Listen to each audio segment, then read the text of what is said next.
வணக்கம். இன்றைய முக்கிய செய்திகள். கடந்த ஆண்டை ஒப்பிடும்போது நடப்பாண்டு மார்ச் மாதம் அரசு பேருந்துகளில் முன்பதிவு செய்து பயணிப்போரின் எண்ணிக்கை அதிகரித்துள்ளதாக போக்குவரத்து கழகம் தெரிவித்துள்ளது. தமிழகத்தில் நீட் தேர்வு எழுத விண்ணப்பித்துள்ள அரசு பள்ளி மாணவர்களுக்கு இன்று முதல் பள்ளி கல்வித்துறை சார்பில் பயிற்சிகள் அளிக்கப்பட உள்ளதாக தெரிவிக்கப்பட்டுள்ளது. நாடாளுமன்ற தேர்தலில் தமிழகத்தில் திமுகவிற்கும் அதிமுகவிற்கும் இடையேதான் போட்டி என்று அதிமுக பொதுச் செயலாளர் எடப்பாடி பழனிசாமி அவர்கள் தெரிவித்துள்ளார்.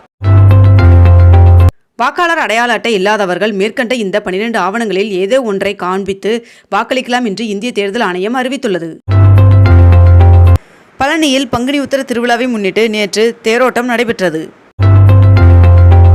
மக்களவைத் தேர்தலில் போட்டியிடும் அதிமுக வேட்பாளர்கள் அனைவரும் இன்று வேட்புமனு தாக்கல் செய்ய உள்ளதாக தகவல் வெளியாகியுள்ளது. கோடைக்காலம் தொடங்கியுள்ள நிலையில் நடமாடும் வாகனம் மூலமாக மோர், ஐஸ்கிரீம், லஸ்ஸி உள்ளிட்ட விற்பனையை அதிகரிக்க ஆவின் நிர்வாகம் திட்டமிட்டுள்ளது. பொதுத்துறை வங்கிகள் 2024ஆம் ஆண்டு மார்ச்சுடன் முடிவடையும் நிதியாண்டில் 15,000 கோடி ரூபாய்க்கு மேல் ஈவுத்தொகை வழங்க வாய்ப்புள்ளதாக தகவல் வெளியாகியுள்ளது. பாஜக கூட்டணியில் இடம்பெற்றிருக்கும் அமமுகவின் 2 தொகுதிகள் ஒதுக்கப்பட்டுள்ள நிலையில் தேனி தொகுதியில் டிடிவி தினகரன் அவர்களும் திருச்சி தொகுதியில் செந்தில்நாதன் ஆகியோர் போட்டியிட உள்ளதாக தெரிவிக்கப்பட்டுள்ளது. ராமநாதபுரம் தொகுதியில் போட்டியிட உள்ள ஓ பன்னீர்செல்வம் அவர்கள் இன்று வேட்புமனு தாக்கல் செய்ய உள்ளார் என்று தகவல் வெளியாகியுள்ளது. தமிழ்நாடு முழுவதும் 12 கோடி ரூபாய் ரொக்கம் பறிமுதல் செய்யப்பட்டுள்ளதாகவும் சென்னையில் மட்டும் 5 கோடி ரூபாய் பறிமுதல் செய்யப்பட்டுள்ளதாகவும் தகவல் தெரிவிக்கப்பட்டுள்ளது. பங்குனி உத்திர திருவிழாவை முன்னிட்டு இன்று நெல்லை மாவட்டத்தில் உள்ள பள்ளி மற்றும் கல்லூரிகளுக்கு உள்ளூர் விடுமுறை அறிவிக்கப்பட்டுள்ளது.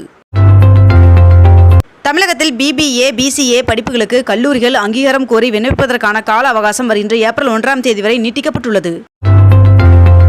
தமிழகத்தில் அடுத்த 5 தினங்களுக்கு வெப்பநிலை 3 டிகிரி வரை உயரும் என்று தெரிவிக்கப்பட்டுள்ளது.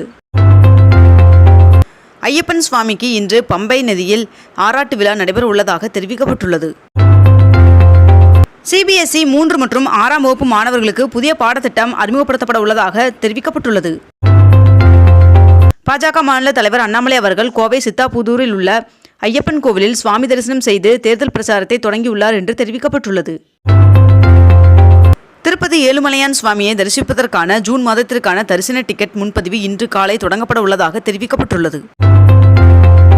11ஆம் வகுப்பு பொதுத் தேர்வு இன்றுடன் முடிவடைய உள்ள நிலையில் நாளை முதல் கோடை விடுமுறை தொடங்க உள்ளது.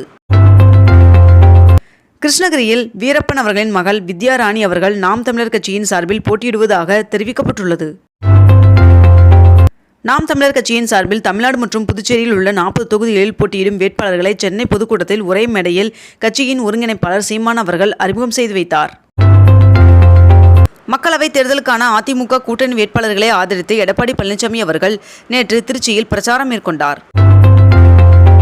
கட்சி கட்டுப்பாட்டை மீறி செயல்பட்டதாக கூறி தேமுதிக தஞ்சை மாநகர் மாவட்ட செயலாளர் ராமநாதன் அவர்கள் தேமுதிகவிலிருந்து அதிரடியாக நீக்கப்பட்டுள்ளார்.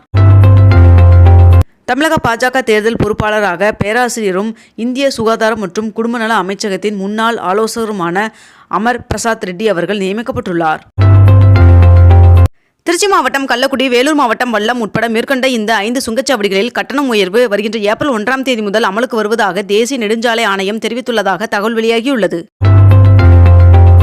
சென்னையில் இன்று 22 கேரட் ஆபரண தங்கத்தின் விலை சவரனுக்கு 120 ரூபாய் குறைந்து 1 சவரன் 49,480 ரூபாய்க்கு விற்பனையாகிறது. அதேபோல் 1 கிராம் வெள்ளியின் விலை 80 ரூபாய் 50 பைசாவாகவும் விற்பனை செய்யப்பட்டு வருகிறது. இத்துடன் இன்றைய தலைப்புச் செய்திகள் நிறைவடைகின்றன. மேலும் இதுபோன்ற அண்மை தகவல்களை உடனுக்குடன் தெரிந்து கொள்ள நமது அக்னிபூ சேனலை சப்ஸ்கிரைப் செய்து கொண்டு தொடர்ந்து இணைந்திருங்கள். நன்றி, வணக்கம்.